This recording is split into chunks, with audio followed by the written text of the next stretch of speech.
Hello, my friends. It is Thursday, March 6, 2025, and this is 10 big stories. I can't seem to get away from 10 big stories. It's like too much.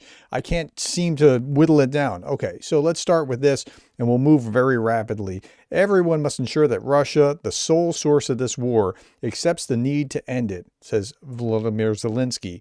This can be proved by two forms of silence: no attacks on energy and other civilian infrastructure, a truce for missiles, bombs, long-range drones, no military operations in the Black Sea. Now, if Russia holds to that truce, then maybe they can have some kind of peace talks. This is Zelenskyy being met in a big meeting here in Brussels, and so that's what's going on in the video. So, I think this is a brilliant stroke on Zelensky's part.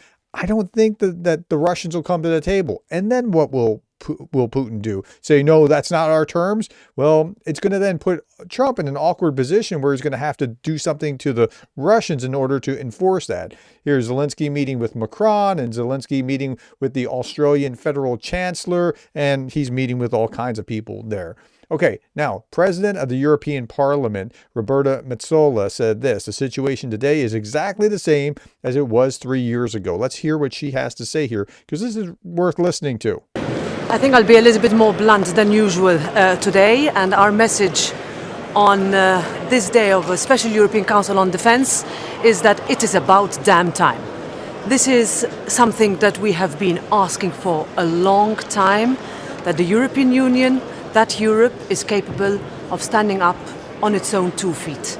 That's why we've been saying we need to scale up, we need to be prepared, we need to produce, and we need to protect. That is essentially what our citizens are asking from us. That is essentially what it will take for Europe to say that we are ready to put, finally, our money where our mouth is. Yeah, on and Ukraine. They really do have to put their money where their mouth is. If they don't do that, then this is all just happy talk and nothing will happen. It's been 3 years of saying the right thing and not doing the right thing financially. I think they've just gotten the message from Washington that a new regime is in town and we're not going to actually fund this or maybe even play nice or whatever. So 3 years and you're finally doing it. Well, okay, at least you're finally doing it, I think. Let's see what happens this week. Today is exactly the same as it was 3 years ago.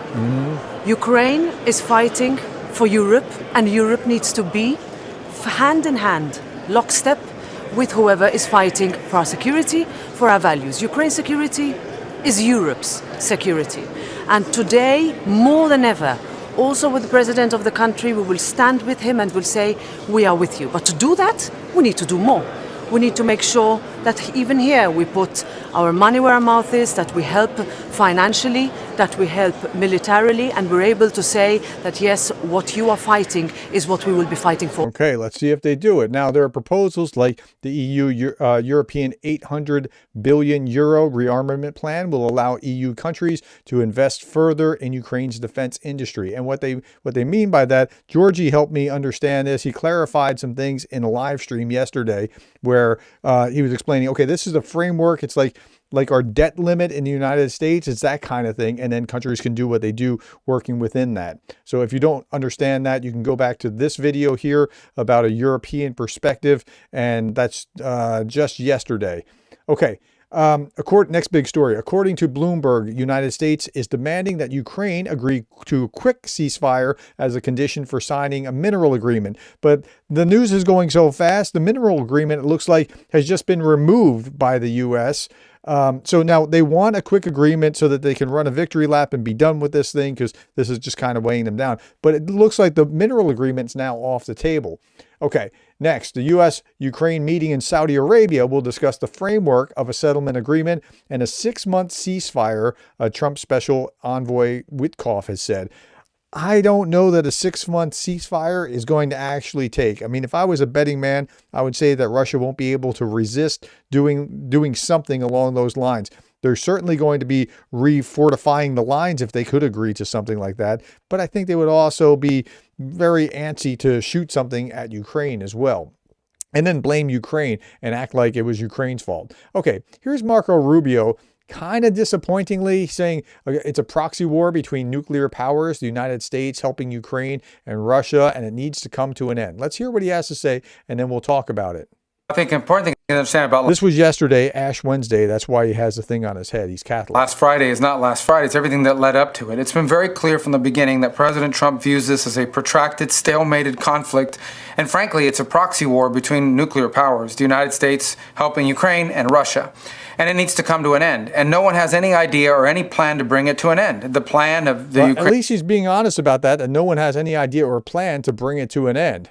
Right? Ukrainians up to now and their allies on Capitol Hill and the people you talk to in other countries is let's just keep giving them as much as they need for as long as it takes. That's not a strategy.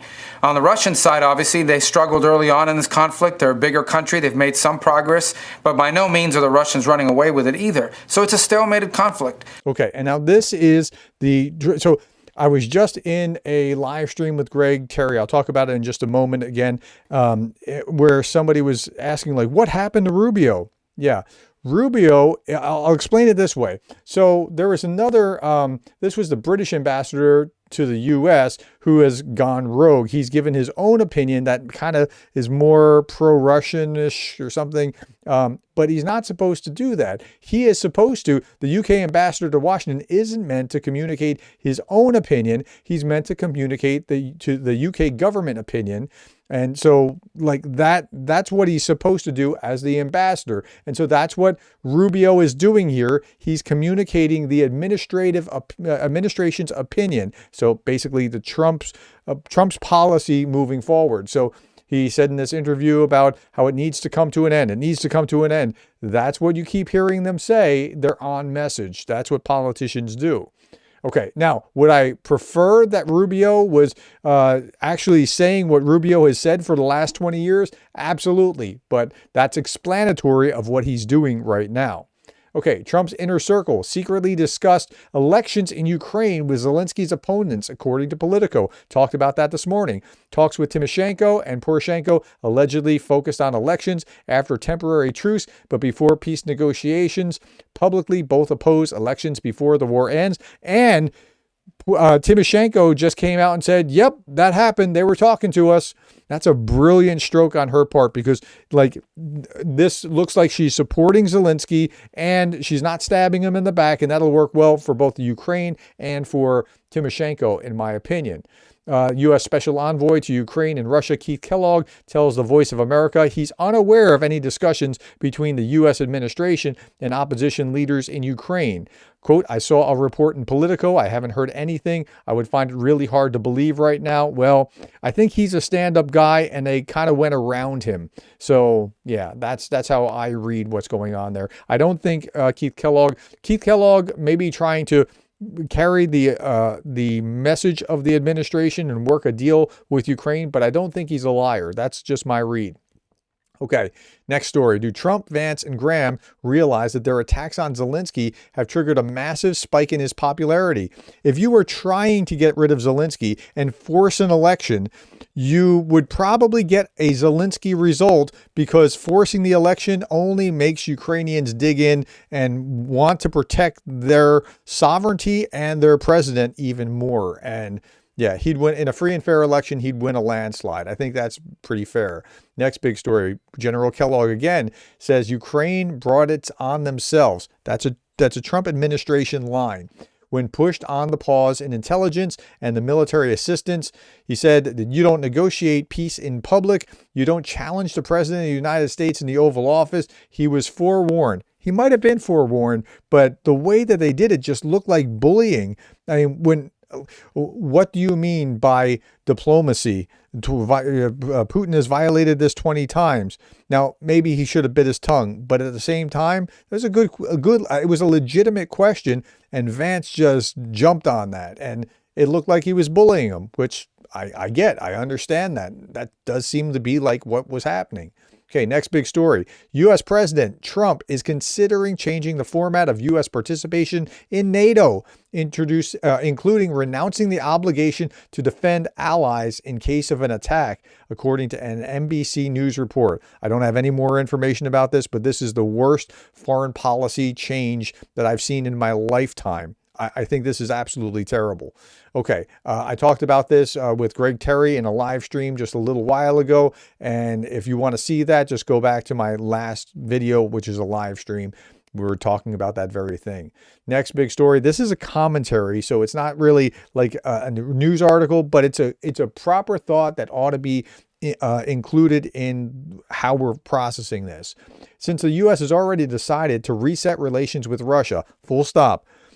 Every administration seems to do this, and they all have this optimistic, I'm just going to reset relations with Russia and we're going to get along good. Well, that's, yeah, I mean, go back. Pretty much every administration is trying to do that. Now, everything else is mere theater. Europe must brace itself for blackmail to abandon Ukraine soon, just as Ukraine is currently being pressured to capitulate. Now, I'm not so sure about the last line here, but I am sure that the first sentence is spot on. The U.S. has gone down this path. This is what we want to do. I'm not sure how well that's going to work. Historically, these resets with Russia don't work because they just see it as weakness. Okay, what might work? Disapproval of Donald Trump. So the disapproval-approval ratio is closing, and it just passed into slight disapproval in a recent poll. Now, the unfortunate thing is that disapproval is about economic things, primarily tariffs and Doge and things along those lines. It's not really about Ukraine, although because people that are locked into a position supporting Ukraine are mostly much heavier on the left than on the right. So it's not quite that. But that's the thing that can move Trump, and I don't know what else will. Okay, let's look at the Russian economy. Sanctions work. Russia's diamond giant, Alrosa, just reported a $1 billion in losses last year. $1 billion in losses last year. The world's largest diamond producer has $1.3 billion in unsold stock, marking a 78% decline in net profit compared to the previous year. $1 billion. I mean, that's just amazing to me. Okay.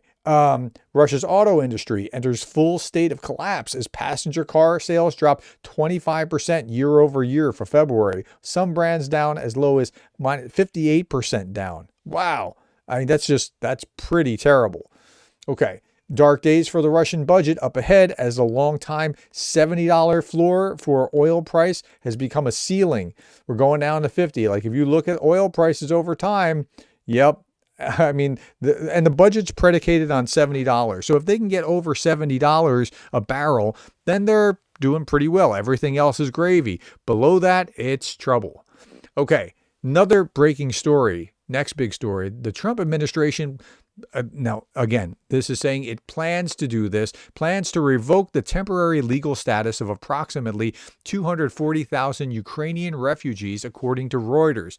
Now, this was also picked up at the White House press secretary has denied reports that the Trump administration intends to revoke temporary protected status. But Trump was talking about like, yeah, we haven't made a decision. The right answer would have been like, no, we didn't even think about that. Okay. But we haven't made a decision. I think this is also part of trying to turn the screws on Ukraine to get to the peace table. I don't know why screws aren't being turned on Russia at the same time. All right, last little thing. This is the anniversary. On this day in 1946 at Westminster College in Fulton, Missouri, Winston Churchill gave his famous Sinews of Peace speech. This is where he talked about the famous Iron Curtain. That phrase was coined here, an Iron Curtain. And I think this is what Putin's trying to resurrect or reconstruct, and it's pretty sad. Saw this meme and I thought, wow, this is the history of the war. Russia as a shark looking at this little fish of Ukraine. And then all these other fish came along to kind of back Ukraine, and including the United States. But now in the third scene, you see the United States, it looks like backing Russia. And that's problematic if that's actually what's happening. I don't know that that's what's happening, but it's sure, I mean, I need evidence to show me that that's not what's going to be happening. Anyway, my friends, that's all that I have for you. Thank you for your time, the likes, the shares, the subscribes. Thank you for your patience, and thank you for being the kind of person that cares about Ukraine.